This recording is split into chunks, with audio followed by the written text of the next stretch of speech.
Let me start by saying you should never trust the press blindly. Journalists get things wrong sometimes, even the best ones. That being said, it is an interesting place that we have found ourselves in as a country. This past week, a reporter with the Wall Street Journal released an article that frankly made my jaw drop. The headline, White House wanted USS John McCain out of sight during Trump-Japan visit. The USS John McCain, of course, being the warship named in honor of the late Senator McCain, his father, and his grandfather. As petty as it sounded, the story seemed plausible. After all, President Trump has been a frequent critic of McCain, both before and after he died of brain cancer. He has attacked the war hero's legacy repeatedly, despite the backlash he gets from politicians on both sides every time he even mentions McCain's name. So when the Wall Street Journal reported that the White House asked the Navy to hide the USS John McCain during President Trump's recent state visit to one of our naval bases in Japan, it seemed at the very least like a story that certainly could have a basis in fact. But within minutes of the report coming out, there was denial. No, not from the White House, but from supporters of the president. On Twitter, Russell wrote, "It's amazing how journalists don't check to see if things are real or not when it goes with a narrative they like." Matthew said, "It's amazing how people believe anything that is anti-Trump. Facts are not needed." User D Money tweeted, "Fake news, that would never happen, ever." But it turns out that it did happen. And the president himself acknowledged it.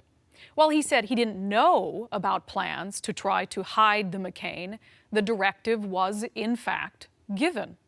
To me, John McCain, I wasn't a fan, but I would never do a thing like that. Now, somebody did it because they thought I didn't like him, okay? And they were well-meaning, I will say. I didn't know anything about it. I would never have done that. They were well-meaning. So the president himself acknowledged key reporting in the article that the USS John McCain was to be out of sight.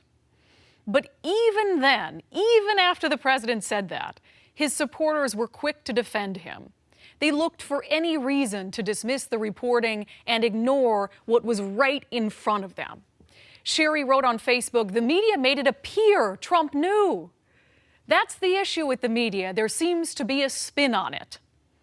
Now, I don't know what media she's referring to, but the original article never suggested that Trump knew about it or gave the order. Now, there is, of course, much more to the story, like the fact that military leaders pushed back against the directive. There are also questions about whether the name of the ship was covered with a tarp because of the president's pending visit or because of repairs. Those are details that have been discussed and debated since the story first came out. Every line of that report has been dissected. And you know what? It should be. You may be surprised to find out that this is not a commentary asking you to trust everything you read in the news. In fact, it's quite the opposite. What I'm trying to point out is a maddening double standard.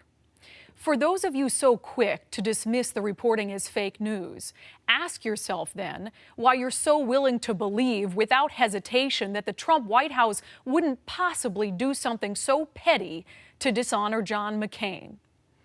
And that brings me back to where I began.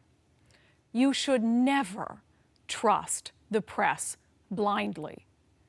All I'm saying is that it would be wise to apply that same level of scrutiny to the president.